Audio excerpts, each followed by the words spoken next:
Mga kaibigan, mga kapatid, pakinggan at panoorin natin ang huling kaganapan patungkol sa resulta ng ating halalan 2025. Tingnan nyo, ilang seconds lang ang biglang pinagbago. Live to siya ng GMA. Nakalive sa GMA ngayon. Tapos, tingnan nyo to. May 13, 1:38 AM. Nasa 26 million. Tapos, konting usog niya lang.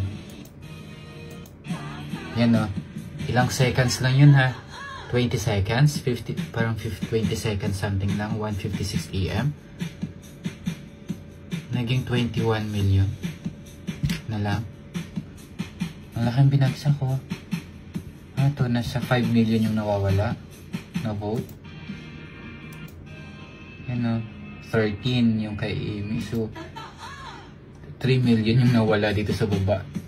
Mga nasa 4 million, 5 million yung nawawala na vote.